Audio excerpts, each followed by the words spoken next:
Wala na sigurong makakapigil sa tadhanang sadyang pinagtagpo sa tamang panahon. Subalit sa pagsubok na darating sa mga buhay nyo, piliin nyo maging matatag.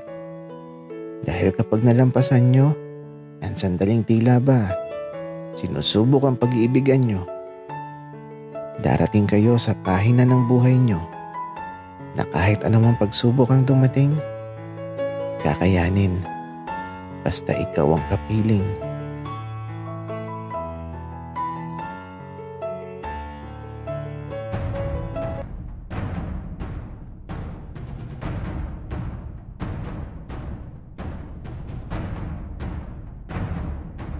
Kaibigan, huwag mong kalimutan mag-subscribe sa aming channel at huwag din kalimutan i-click ang notification bell at subscribe button. Subscribe na!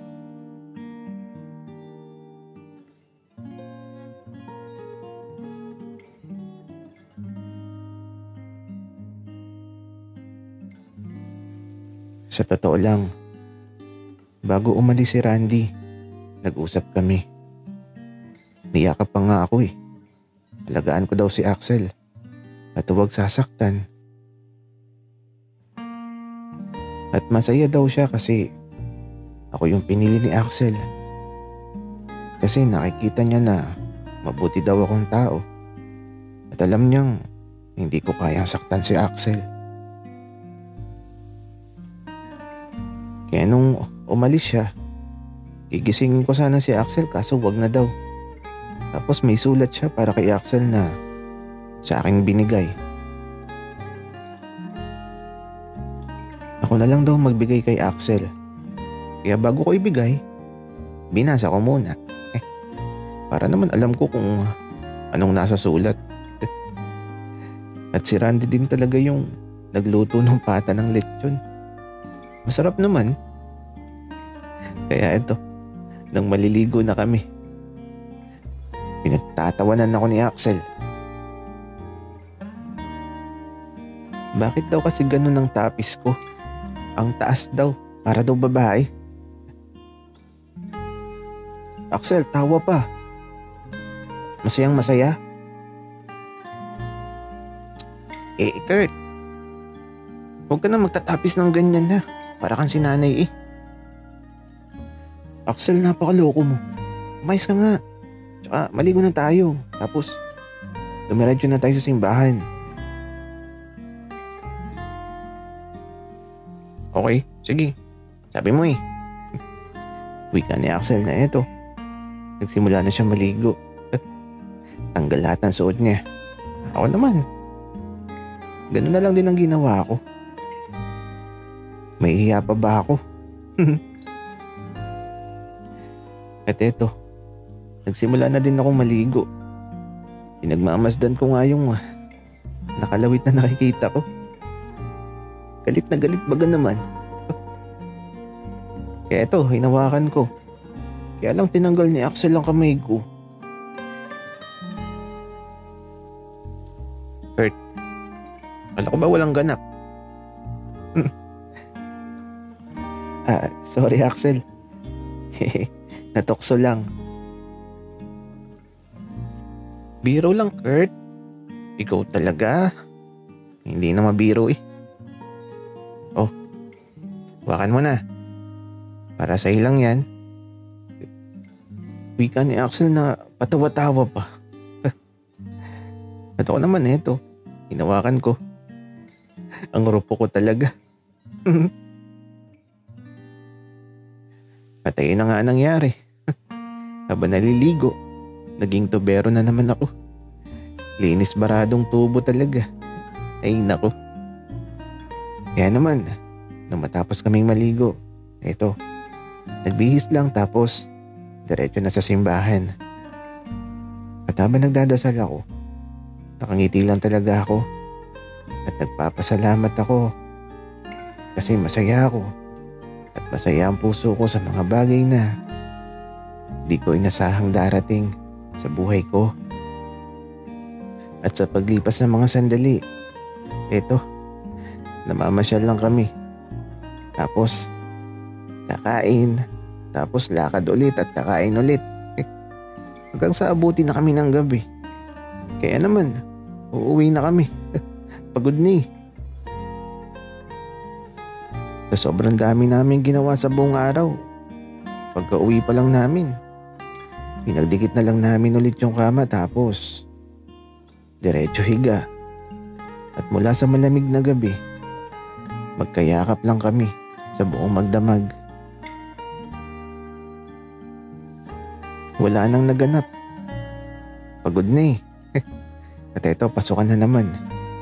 Lagi lang ako inaalalayan ni Axel. Kasi medyo nahihirapan talaga ako. Alam ko namang kakayanin ko. Kaya nga eto, sa mabilis na paglipas ng mga araw, magpapasko at bagong taon na pala. Magbabakasyon na din kami sa eskwela. Sa wakas, makakapagpahinga na yung utak ko.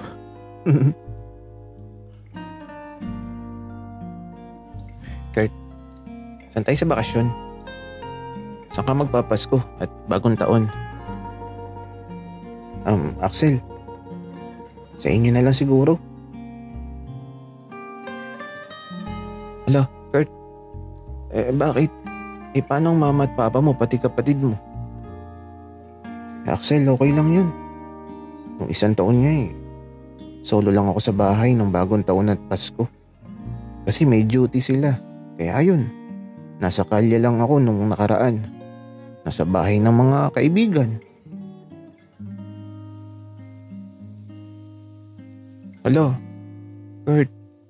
Teka, mag-chat lang muna ako sa papa mo. Wika ni Axel na eto. Hala, nag-chat nga kay papa. Axel, close kayo ni papa? Oo, Kurt. Super close. Lagi nga kami magka-chat. Axel, seryoso? Bakit ako di ako chinachat ni papa? Kurt, syempre, ako na din yung nagre-report sa papa mo sa sitwasyon mo. Ano ka ba? Close kami. Axel, grabe ka. Kaya pala boto sa'yo si papa. Kurt, mahal kita eh. Oh, eto na. Okay daw. Sa bahay ka na daw magpasko at bagong taon. Hinay-hinay lang daw sa paputok. Hello? Grabe naman yan, Axel. Totoo ba yan? Kurt, kailan ba naman ako nagsinungaling sa'yo? Tara, mag-ayos na tayo ng gamit para naman handa na tayo. Kaya eto, bago pa man sumapit ang bakasyon, handa na yung mga gamit namin. At dahil laging malamig ang panahon, di kami nakikinig sa payo ng papa ni Kurt. Laging may putukan.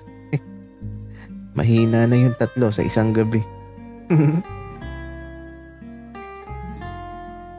Pero hanggang ngayon, di ko pa din sinusuko yung bataan kay Axel. Ayoko pa eh. Alam ko naman na darating ang panahon at isusuko ko na din ang bataan. Kaya naman eto, pinaalam na din ni Axel sa tatay at nanay niya na sa bahay nila kami magpapasko at bagong taon. At ayun, okay daw.